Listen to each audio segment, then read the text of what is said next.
Test. Okay, now I gotta see if, am I actually live? It is supposed to, I'm gonna do a reading of Francis Bacon's.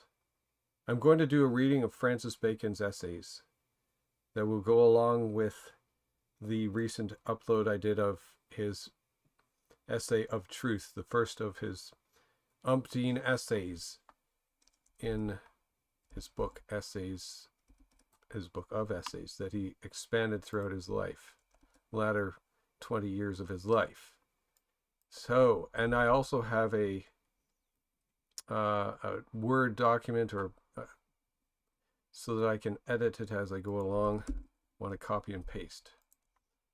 So again, this is like before. My name's Tom, and I like to read these works of wisdom, and I've been doing this on this channel for a little while, and I'm reading this moment just for creating a little bit of content instead of the long-winded alchemical writings from hundreds of years ago. These are still from hundreds of years ago. Bacon first published his essays in 1597. 1597, right? For example, right here, you can see the number and the year, and then it was enlarged, let's say, for example here, of negotiating. First published 1597, enlarged in 1612, and very slightly altered 1625. Beauty, slightly enlarged, first published at 1612, updated 1625. A lot of different essays and topics that are just short but interesting, and he's a famous philosopher of England. So I thought I would read something. I was skimming, I've done of truth, and I thought I would do somewhere around, I saw Discourse. I like the idea of that, but I started reading of Regimen of Health a few days ago. There's something else that I read, or it might have been that, or maybe of garden. I like the idea of reading a philosophical essay on gardens. All right. Anyway, let's read of Regimen of Health.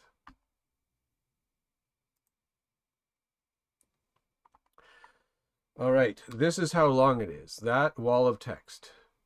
So this is essay number 30 of Regimen of Health. I'm going to copy that, and I'm going to shift my software to go to the Open Office document,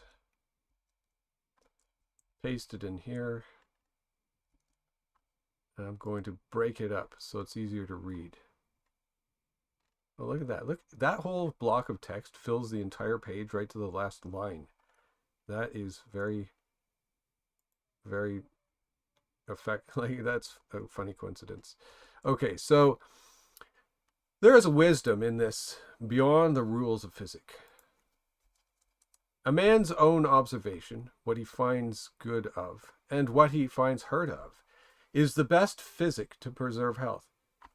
But it is a safer conclusion to say, this agreeth not well with me, therefore I will not continue it, than this. I find no offense in this, therefore I may use it. For strength of nature in youth passeth over many excesses, which are owning a man till he is age. In fact, see, I could delete all of these note numbers. There's not too many of them. Discern of the coming of years. Discern, pay attention to you're not getting any younger. And think not to do the same things still, for age will not be defied.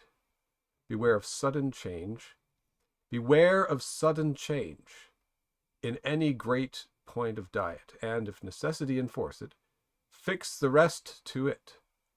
For it is a secret both in nature and state, that it is safer. I like this. I've read it yesterday. It is a secret both in nature and in state, that it is safer to change many things than one. So like slowly, that's basically saying it slowly, incremental. Examine thy customs of diet, sleep, exercise, apparel, and the like, and try in anything thou shalt judge hurtful to discontinue it little by little. There you go, the incremental thing. But so, as if thou dost find any inconvenience by the change, thou come back to it again.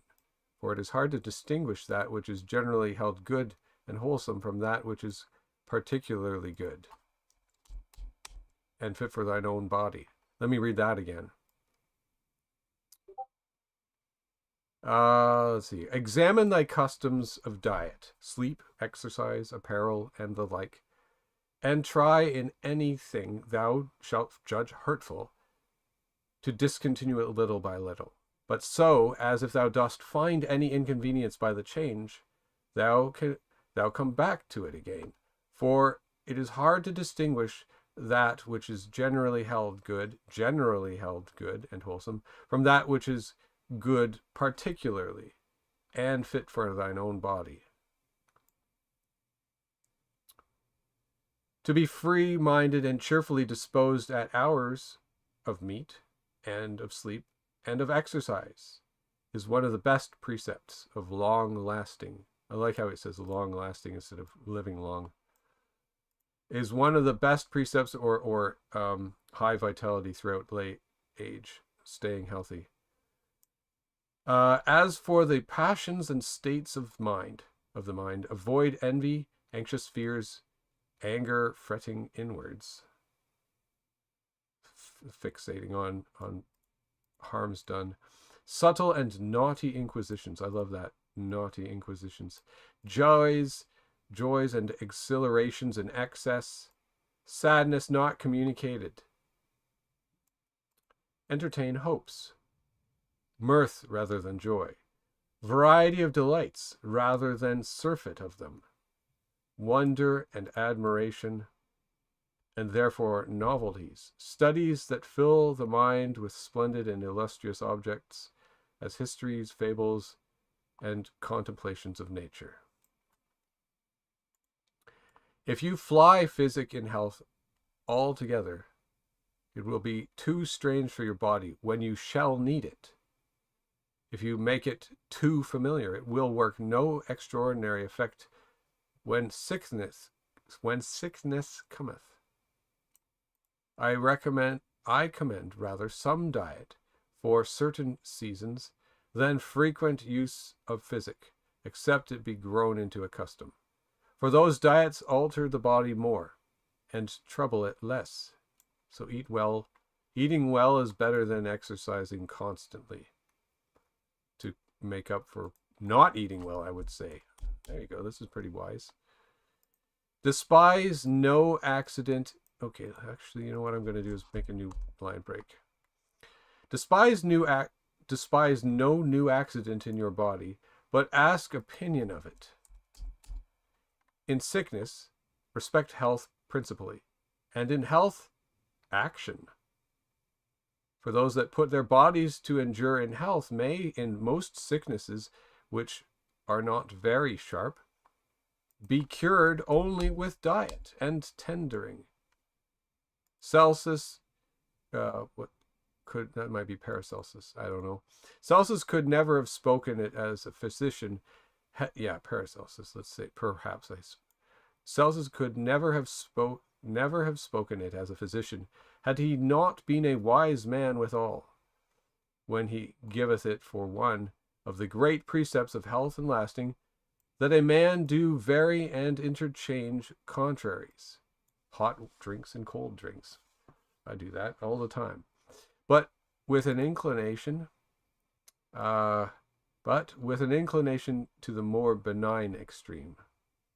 I'm not going to drink, shatter my teeth with boiling than freezing, I don't know, or brain freeze. Use fasting and full eating. Actually, here, let me put another break in right there. Use fasting and full eating, but rather full. use fasting and full eating, but rather full eating. I'm not sure I follow that. Use fasting and full eating, but rather full eating. Watch and sleep, but rather sleep. Oh, I see. Yes. Use fasting and full eating, but prefer full eating. Watching and sleep, but rather rest and sleep. Yes. Sitting and exercise, but rather exercise, and the like. So shall nature be cherished, and yet taught masteries. Cherished and yet taught masteries. Physicians are some of them so pleasing and comfortable to the humor of the patient, as they press not the true cure of the disease, and some other are so regular in proceeding according to the art of the disease, as they respect not sufficiently the condition of the patient. Take one of a middle temper, or if it may not be found in one man, combine two of either sort, and forget not to call as well the best acquainted with your body as the best reputed for his faculty. That is bloody fantastic. I love that. So that's making an argument for physical and all forms of health, psychological, emotional. Expose yourself to mild, to extreme alternatives or the polar differences, but not too extreme, and then oscillate between the two. Very well. Very good advice right there. That I'm happy I read that. And I read part of it last night. So now I'm reading. Now let's read Of Suspicion. It's funny that it comes right after Of Health, but let's drop it in right here. Oh my, and it's going to be left aligned to get right aligned for some reason. Suspicions amongst thoughts are like bats amongst birds. They ever fly by twilight. Certainly they are to be repressed, or at the least well guarded, for they cloud the mind. They lose friends, and they check with business, whereby business cannot go on currently and constantly. They dispose kings to tyranny, husbands to jealousy, wise men to irresolution. Ooh, that's wise men to irresolution and melancholy. Indeed. Ooh, that would explain the wisdom of Solomon as seen as the teacher in Ecclesiastes. They are defects, not in the heart, but in the brain. For they take place in the stoutest natures, as in the example of Henry VII of England. There was not a more suspicious man, nor a more stout, and in such a composition they do small hurt. For commonly they are not admitted, but with examination, whether they be likely or no. But in fearful natures they gain ground too fast. Fearful natures they gain. So that's like in flight they fly fast, in flight or fight they fight fast. There is nothing makes a man suspect much more than to know little. That's the lack of wisdom. And therefore men should remedy suspicion by procuring to know more. The wisdom of the alchemists. And the quintessence, draw out it from the prima materia by art, philosopher's art, which is literally what we're doing right now. And not keep their suspicions in smother. Let me, literally, that's what, who wrote that? Love not secret thoughts to smother. It's a child, that makes the mother. That's Edward Kelly's work, it's forthcoming on this channel. I think it's just the next one after Bloomfield's Blossoms. There is nothing makes a man suspect there is nothing makes a man suspect much more than to know little, and therefore men should remedy suspicion by procuring to know more, and not keep their suspicions in smother. What would men have? Do they think those that employ and deal do they think those they employ and deal with are saints? Do they not think they will have their own ends and be truer to themselves than to them? Therefore, there is no better way to moderate suspicions than to account upon such suspicions as true. Thus, conspiracy theories are often truer than false, but they are still conspiracy. They are still theories until it's proven. It's just the nature of suspicion, and to judge something as critical and prove it true before you dispense it with a hand wave and rest on ignorance and the words of others, the ill-gotten and ignorant words of others. Then to account upon suspicion as true. There you go. So it's a matter of investigation. You have to investigate. Therefore, there is no better way to moderate suspicions than to account upon such suspicions as true, and yet to bridle them as false. Thus, yes. And so far a man ought to make use of suspicions as to provide as if it should be true that he suspects, yet it may do him no hurt. Suspicions that the mind pardon me, let me re-enunciate that. Suspicions that the mind of itself gathers are but buzzes, but suspicions that are artificially nourished and put into men's heads by the tales and whisperings of others have stings. Stings, very much so. Certainly, the best mean to clear the way in this same wood of suspicions, to clear the wood. Certainly the best mean to clear the way in this same wood of suspicions is frankly to communicate with them with the party that he suspects. Indeed. For thereby he shall be sure to know more of the truth of them than he did before, and withal shall make that party more circumspect, not to give further cause of suspicion. Pursue the truth like a bloodhound, but respectfully, but still such that by doing it regularly, that person that you suspect will be more apt to be truthful in future dealings, and not be thinking that they can get away with base and deception and manipulation. But this would not be done to men of base natures, for they, if they find themselves once suspected, will never be true. The Italian says, "Sospeto," I don't know how to pronounce that. "Sospento licente fede," as if suspicion did give a passport to faith, but ought rather to kindle to its pardon me, I'm reading that wrong. As if suspicion did give a passport to faith, but it ought rather to kindle it to discharge itself.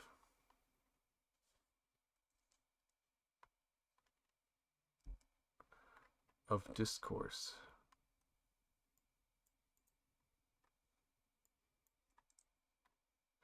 Something I'm interested in reading is, I really like philosophy or narrative that does fourth wall breaks, like Dante in Dante's Divine Comedy, when I think it's Inferno, Canto Chapter 15, where he finds Ser Bernetto.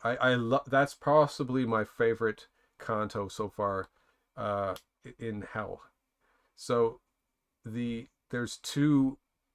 are several wall breaks, fourth wall breaks in Dante's Divine Comedy in the Inferno.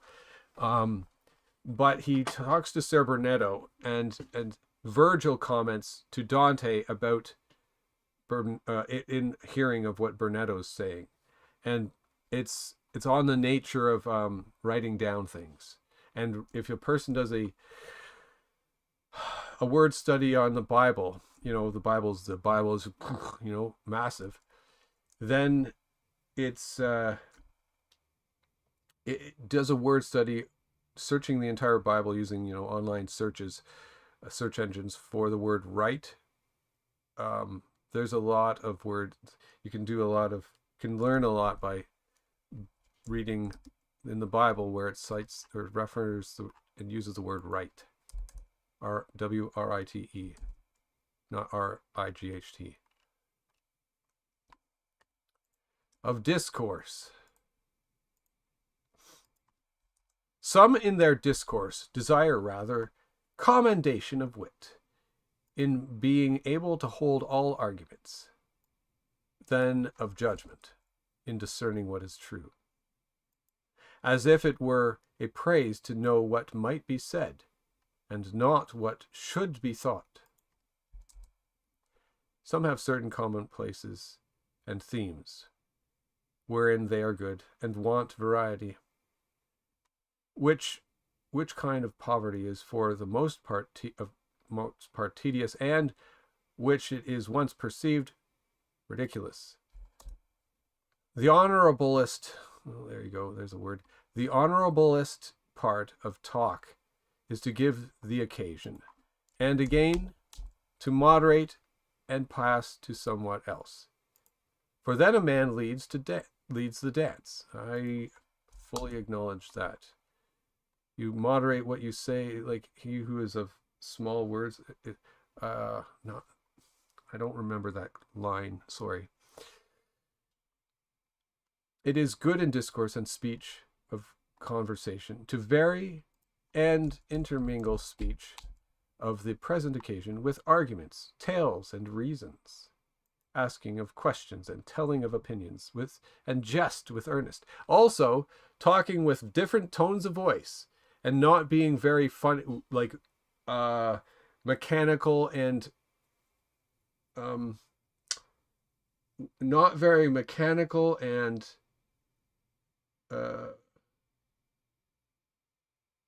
ill-informed of rises and falls in pitch and gesture in the voice. That comes from the introduction to the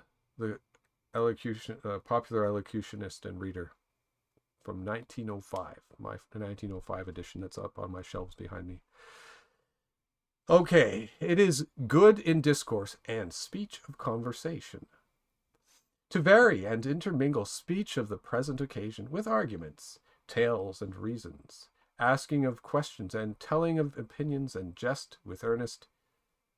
For it is a dull thing to tire, and as we say now, to jade anything too far. But I should end this live stream after this essay, so I don't go on in a random essays reading. As for jest, there be certain things which ought to be privileged from it, namely religion, matters of state, great persons, any man's present business of importance, and any case that deserveth pity. Don't introduce your friend's cancer or your family's tragedy in a joke. Yet there be some that think their wits have been asleep, except they dart out somewhat that is piquante, and to the quick. That is a vein which would be bridled. Very good, yes. Think before you speak in a joke if you're going to be happy and friendly. Then there's, what is this? Parce puer stimulis et fortius utere loris. Don't know what that means. Actually, I could do a Google search, translate right now. Let's figure that out for kicks. Translate.google.com.